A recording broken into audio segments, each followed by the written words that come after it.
Hi everyone, I'm Alicia Maurer. I'm a learning support teacher, and I wanted to show you one of the ideas that we've been using to help the students with writing.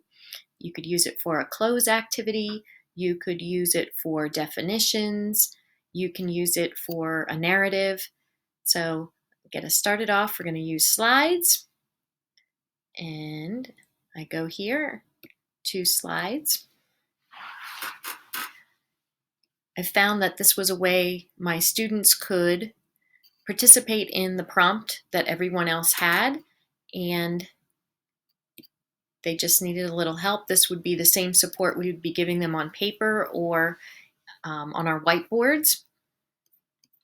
Okay, so I picked a blank slide and I'm going to give it a title.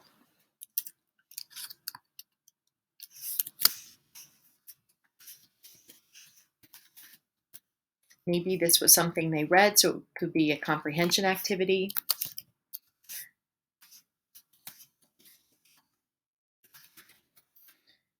On this first slide, they always have the text boxes there for you. So All About Bears by, and here is where I'd want students to put their name. So I get into that text box and I drag, and you can see it's highlighted there. I can go to fill color and put a nice color in, and this is where they'll know where to type. So when I do my directions, I can say type in the green space, the green blanks. So I need to now go to make a new slide. I go to that plus symbol, it comes up. I don't need another title spot here, so I can get rid of it. I drag that text box and looks a little funky. I press delete. This text box, you can make these as big or small as you want to. You can move them around on the page, and maybe I want to start this off for them, so I could say,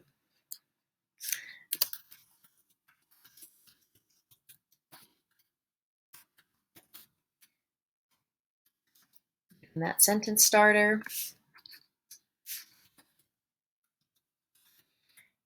Right here would be where I could give them some support with perhaps a picture. This would be great support for our ESL students. So they eat, and maybe I want to now choose to insert an image to support them. So I would say they eat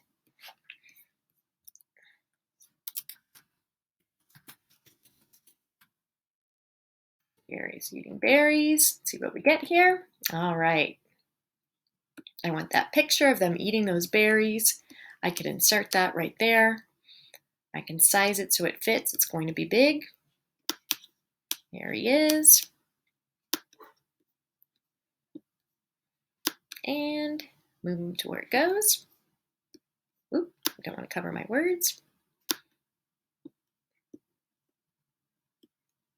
And it gets tricky. You got to play with it sometimes so you can get it to fit. Right. And here might be where I want to add another text box, so they could put that word berries in. Okay, so here's my text box. I'm going to highlight that green area and insert my color.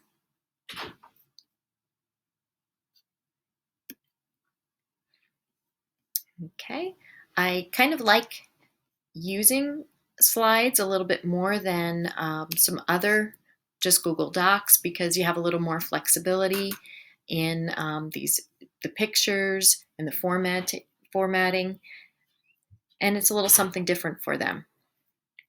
So now what we're going to do is upload this to my Google Classroom, and I did this wrong for a long time, so I'll show you how we'll do this. So we'll go to classwork, and I'm going to go create an assignment.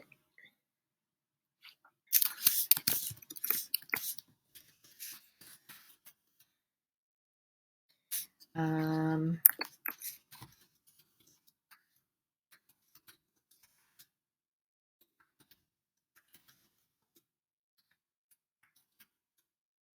Maybe they watched a video.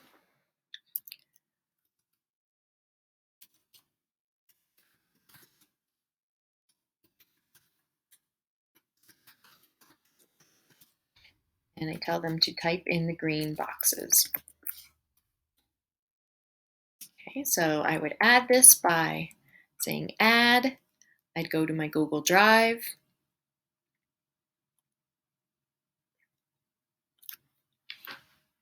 It's taken a little while. There we go. All about bears.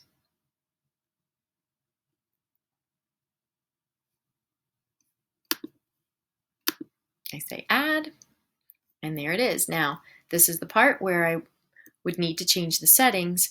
I want to say make a copy for each student, and each student then would get a template of that presentation there, of that slideshow. And each one would automatically, it would be named for them. I've done this wrong where each student ends up typing in the same slide, and this is how you can avoid that. I won't press and make that live, but that is the most important part right there, is that make a copy for each student. If I send that out now, I'll have a lot of students that are emailing me about what this assignment is. You can be very creative with this, and you can embed videos. You can put everything right in those slides for the kids to watch and then maybe comment on in each one of the slides.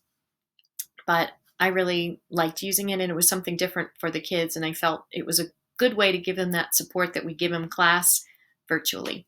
I hope that helped, and thank you.